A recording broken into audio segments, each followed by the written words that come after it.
उत्तर प्रदेश में कृषि नवाचार को वैश्विक पहचान दिलाने की दिशा में मुख्यमंत्री योगी आदित्यनाथ ने आपको बता दें कि महत्वपूर्ण बैठक की है। दूरदृष्टि और दृढ़ इच्छा शक्ति अब सीएम की साकार होती दिख रही है। आलू और शकरकंद जैसी कंद फसलों पर विश्व स्तरीय अनुसंधान के लिए अंतर्राष्ट्रीय आलू केंद्र CIP के दक्षिण एशिया क्षेत्रीय केंद्र CSARC की स्थापना का मार्ग प्रशस्त हो गया है। मंगलवार को CIP पेरू के महानिदेशक डॉक्टर सिमोन हेग के नेतृत्व में आए प्रतिनिधिमंडल ने मुख्यमंत्री योगी आदित्यनाथ से मुलाकात की और परियोजनाओं की प्रगति पर चर्चा। प्रतिनिधिमंडल में CIP के कंट्री मैनेजर नीरज शर्मा, रमन अब्रोल, वरिष्ठ सलाहकार दक्षिण एशिया और IRRI के साउथ एशिया प्रमुख सुधांशु सिंह शामिल थे। मुख्यमंत्री योगी ने इस अवसर पर कहा कि अब तक आगरा के सिंगना गांव में केंद्र का निर्माण पूरा नहीं होता, तब तक प्रदेश के कृषि विज्ञान केंद्रों के माध्यम से किसानों को CIP की तकनीकों से प्रशिक्षित किया जा सकता है। उन्होंने सुझाव दिया कि आलू के साथ अन्य कंद फसलों की प्रजातियों पर भी अनुसंधान को प्राथमिकता दी जाए ताकि उत्पादन बढ़े और निर्यात के अवसर खुले।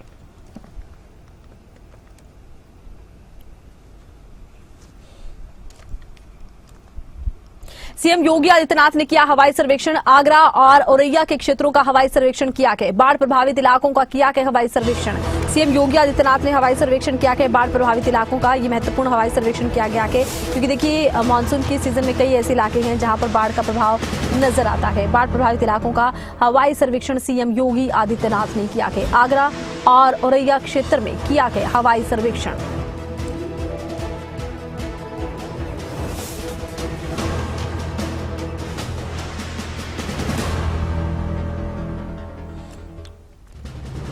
उत्तर प्रदेश के मुख्यमंत्री योगी आदित्यनाथ ने कहा कि पिछले 10-12 दिनों में हुई अत्यधिक वर्षा की वजह से यमुना और उसकी सहायक नदियों में बाढ़ काफी बढ़ गई है। औरैया जिले में जलस्तर 113 मीटर के खतरे के निशान को पार कर गया, 117 मीटर तक पहुंच गया है। वर्तमान में राज्य के 21 जिले भारी बरसात की वजह से बाढ़ से प्रभावित हैं। इन सभी जिलों में बाढ़ राहत और बचाव कार्यों के लिए NDRF, SDRF और PAC की टुकड़ियां तैनात की गई। राज्य सरकार ने सभी प्रभारी मंत्रियों को अपने अपने जिलों में डेरा डालने और राहत कार्यों का सफल क्रियान्वयन सुनिश्चित करने के निर्देश दिए। दुर्भाग्य से जिन परिवारों की जान गई है उनके लिए आपदा राहत कोष से 4 लाख रुपए की सहायता राशि देने के निर्देश दिए गए और जिनके घर नष्ट हो गए उनके लिए मुख्यमंत्री आवास योजना के तहत एक घर उपलब्ध करवाने के निर्देश दिए गए हैं। जनहानि हुई है उन्हें आपदा राहत निधि से 4 लाख रुपए की सहायता, जिनके आवास नष्ट हुए हैं या नदी में विलीन हुए हैं उन्हें मुख्यमंत्री आवास योजना में एक आवास की सुविधा, ये सभी उपलब्ध करवाने के निर्देश दिए गए हैं। युद्ध स्तर पर एक कार्रवाई चल रही है। पशुओं के लिए भी चारे की पर्याप्त व्यवस्था के प्रावधान किए गए हैं। स्वास्थ्य शिविर लगा करके स्वास्थ्य के बारे में निगरानी करने के भी निर्देश दिए गए हैं और इसके साथ ही यह भी व्यवस्था सुनिश्चित की गई है कि कहीं भी किसी भी सांप, बिच्छू या फिर जंगली जानवर के काटने के कारण रैबीज की समस्या न होने पाए, इसके लिए एंटी रैबीज के वैक्सीन, सांप के काटने पर एंटी स्नेक वेनम की व्यवस्था भी CSC और डिस्ट्रिक्ट हॉस्पिटल के लेवल पर पर्याप्त मात्रा में उपलब्ध करवाने की व्यवस्था की गई है। इस समय बरसात और बरसात के बाद होने वाले किसी भी प्रकार के जल जनित और विषाणु जनित बीमारियों से बचाव के लिए भी वहां पर छिड़काव, सफाई की व्यवस्था, स्वास्थ्य के लिए उचित प्रबंधन के निर्देश दिए गए हैं। आज मैं स्वयं भी औरैया जनपद में इन सब कार्यों का निरीक्षण करने के लिए आया हूं।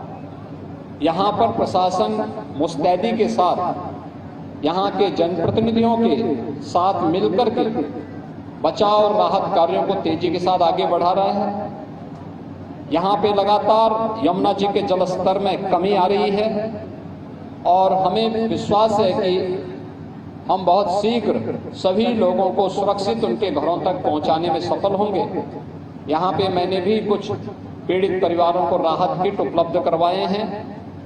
ये सभी उन पीड़ित परिवारों को उपलब्ध करवाएंगे जो भी बाढ़ से प्रभावित हैं।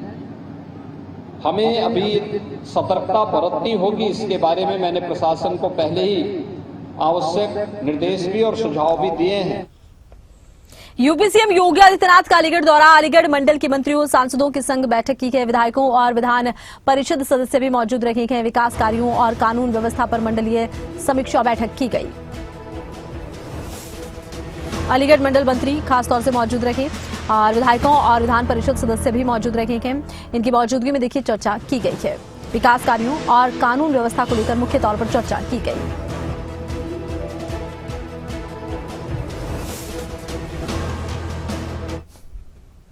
उत्तर प्रदेश के मुख्यमंत्री योगी आदित्यनाथ ने मंगलवार को अलीगढ़ में आयोजित एक भव्य समारोह में 958 करोड़ की 188 विकास परियोजनाओं का लोकार्पण और शिलान्यास किया। इस मौके पर उन्होंने जनता को संबोधित करते हुए न केवल विकास कार्यों की जानकारी दी बल्कि अलीगढ़ के भविष्य को लेकर सरकार की स्पष्ट मंशा भी जाहिर की। सीएम योगी आदित्यनाथ ने कहा कि अलीगढ़ की पहचान सिर्फ ताला उद्योग तक सीमित नहीं रहेगी, बल्कि ये शहर अब देश के विकास के नक्शे पर नई ऊंचाइयों को छुएगा। योगी आदित्यनाथ ने कहा कि समय आ गया है जब अलीगढ़ अपने पारंपरिक गौरव के साथ साथ आधुनिक भारत की तस्वीर बनकर उभरे। सीएम ने कहा, पहले उत्तर प्रदेश में त्योहारों से पहले तनाव का माहौल बनता था, लेकिन अब वहां सुरक्षा, उत्सव और समृद्धि का वातावरण है। उन्होंने लोगों से साफ सफाई के लिए आगे आने की अपील की। मुख्यमंत्री ने कहा, प्लास्टिक का उपयोग ना करें, नालियों में कचरा ना फेंकें और नगर निकाय के साथ मिलकर स्वच्छता अभियान में हिस्सा लें।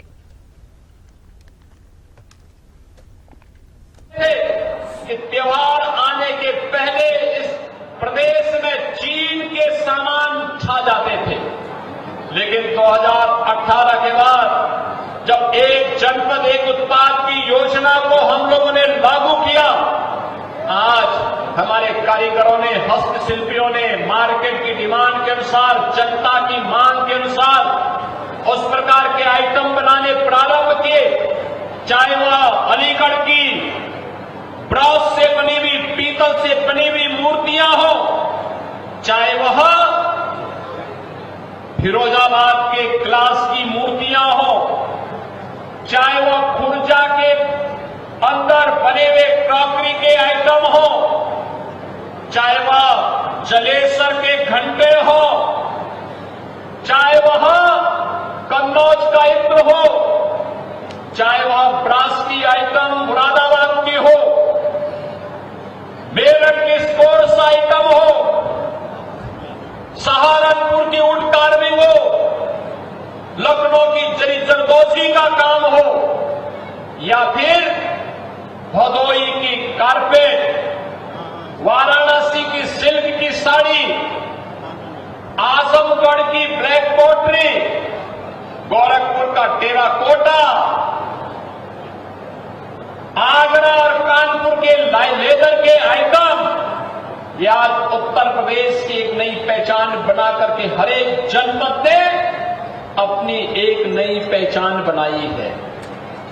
ये पहचान डिमांड के अनुसार, मांग के अनुरूप हमारा कारीगर वहां पे कार्य करता है। जब डिमांड बढ़ती है, नए रोजगार का सृजन होता है, हमारे ही युवाओं को फिर वहां पे रोजगार भी उपलब्ध होता है। रोजगार के साथ साथ नए हाथों को काम मिलता है, पैसा कमाता है तो समृद्धि आती है। समृद्धि आती है तो समृद्धि परिवार तक सीमित नहीं होती है, उस परिवार से निकल करके बाजार तक जाती है, समाज के बीच जाती है, प्रदेश के लिए, देश के लिए उपलब्धि होती है और हमारा पैसा देश के विकास में खर्च हो जाता है। लेकिन अगर यही मुनाफा विदेशी हाथों में चला जाएगा तो बहनों और भाइयों, जब हम कोई विदेशी आइटम खरीदते हैं तो विदेशी आइटम का मुनाफा भी विदेशी हाथों में जाता है। आतंकवाद को, नक्सलवाद को, धर्मांतरण को, लव जिहाद को ये पैसा फिर उपलब्ध करवा करके हमारा ये पैसा हमारे खिलाफ कैसे इस्तेमाल होता है, उसका नजारा हम लोगों ने आजादी के पहले भी देखा है, आजादी के बाद भी लगातार देख रहे हैं। और इसीलिए प्रधानमंत्री जी ने जो स्वदेशी का आह्वान किया है, हमारा प्रयास होना चाहिए दैनिक जीवन हो, पर्व और त्योहार हो, हम स्वदेशी को अपने जीवन का हिस्सा बनाएं, स्वच्छता को अपने जीवन का हिस्सा बनाएं।